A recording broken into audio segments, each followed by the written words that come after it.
Hepinize merhaba arkadaşlar. Sağlam Para kanalına hoş geldiniz. Bugün Türkiye'de altının neden bir metalden çok daha fazlası olduğunu, enflasyonun bu değerli madeni nasıl bir roket gibi fırlattığını ve gelecekte neler olabileceğini derinlemesine konuşacağız. Altın sadece bir yatırım aracı değil. Düğünlerde takılan takılardan, ekonomik fırtınalarda sığınılan bir limana kadar Türk kültürünün ve ekonomisinin ayrılmaz bir parçası. Peki altın fiyatları neden sürekli dalgalanıyor? Enflasyonla nasıl bir dans ediyor? Ve bu sizin cebinizi nasıl etkileyecek? Hazırsanız başlayalım. Türkiye'de altın sadece bir değerli metal değil, bir gelenek, bir güven sembolü.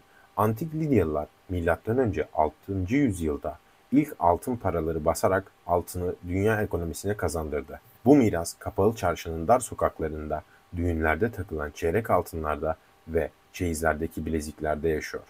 Altın, Türk toplumunda refah, statü ve geleceğe dair bir umut anlamına geliyor. Düğünlerde altın takılar hediye etmek, nişanlarda altın yüzük takmak adeta bir ritüel. Bu gelenek altına olan talebi sürekli kılıyor. Örneğin bir Türk düğününde ortalama 50-100 gram altın hediye edildiğini tahmin ediliyor. Bu da her yıl milyonlarca gram altın talep yaratıyor. Kapalı Çarşıda bu talebin merkezi.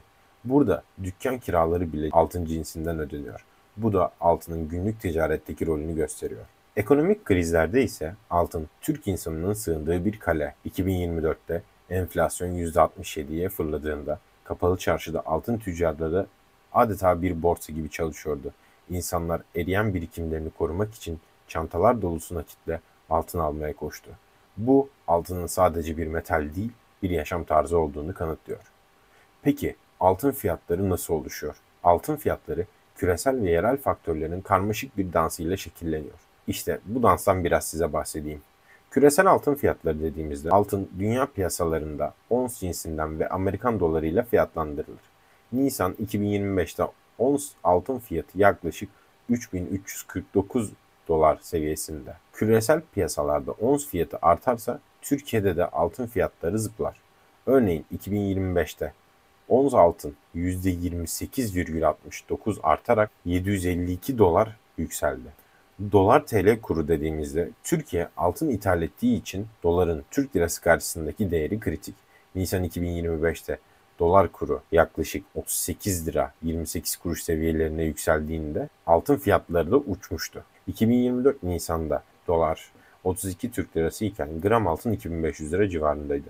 Ama şu an Nisan ayında dolar 38 lira olduğunu düşünürsek, çünkü oynak bir durumda şu an, gram altın neredeyse 4200'e kadar dayandı geçen günlerde. Bir diğer şey ise yerel talep ve kapalı çarşı.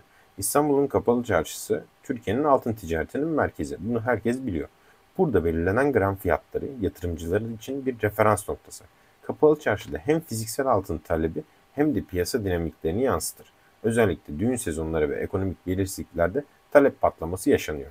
Bunun yanında ayrıyeten arz talep dengesi, faiz oranları ve jeopolitik riskler de altının fiyatını etkileyen durumlardır. Nisan ayı bitiyor biliyorsunuz. Bu süreç içerisinde altın ve enflasyon arasındaki ilişkiye bakarsak, Nisan 2025 itibariyle altın fiyatları ekonomik olarak çok belirsizlikler oldu.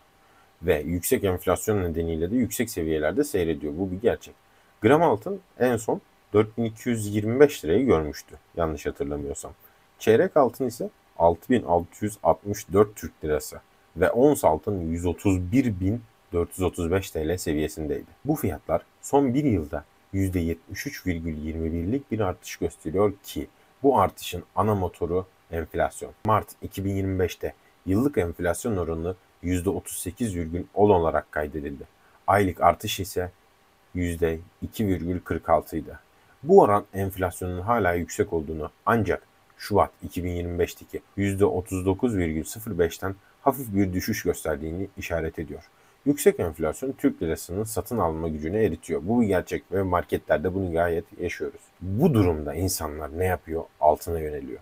Ben ve çevreme birçok tavsiye verdiğim şekilde onlara altın almalarını tavsiye ediyorum. Eskiden onlara sanal altın derdim. Artık bunu da demiyorum. Sanal altın da alabilirsiniz, fiziki de. Ama altın alın. Kenarda dursun. Gördüğünüz gibi.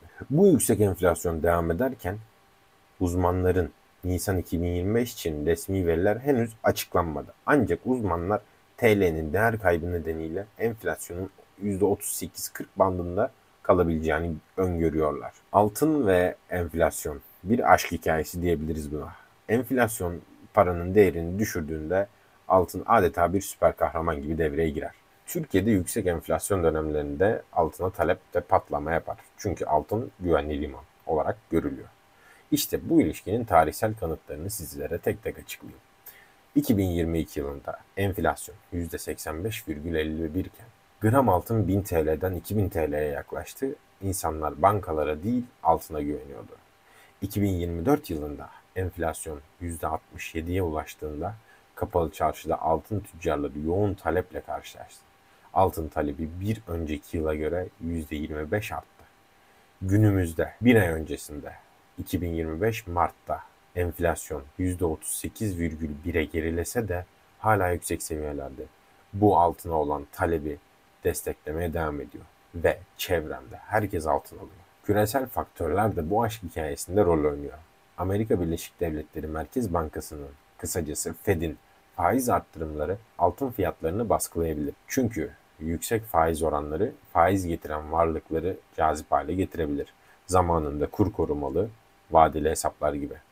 Ancak 2025'te artan jeopolitik gerilimler ve ABD'nin yeni ticaret tarifesi yüzünden altına olan talep daha da fazla desteklendi. Merkez Bankası'nın faiz kararı ve etkileri 17 Nisan 2025'te Türkiye Cumhuriyet Merkez Bankası'nın piyasaları şaşırtan bir kararla faiz oranını %42,5'tan %46'ya yükseltti. Bu karar İstanbul Belediye Başkanı Ekrem İmamoğlu'nun tutuklanması sonrasında piyasalarda yaşanan çalkantı ve enflasyon beklentilerindeki artış nedeniyle alındığını düşünüyorlar. Faiz arttırımının altın üzerine etkileri, yüksek faiz oranları altın gibi faiz getirmeyen varlıkları daha az çekici hale getirir.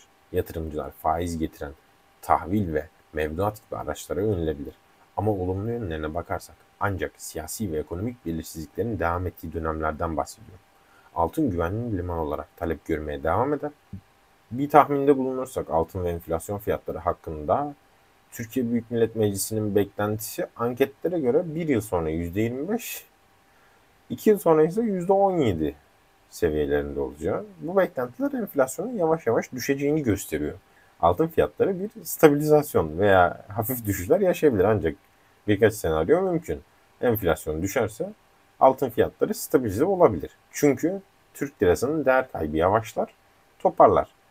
Enflasyon yüksek kalırsa altın güvenli liman olmaya devam eder. Bunları hepimiz biliyoruz. Küresel riskler artarsa, örneğin jeopolitik gerilimler veya ekonomik çalkantılar altın fiyatlarında yeni rekorlar taşıyabilir.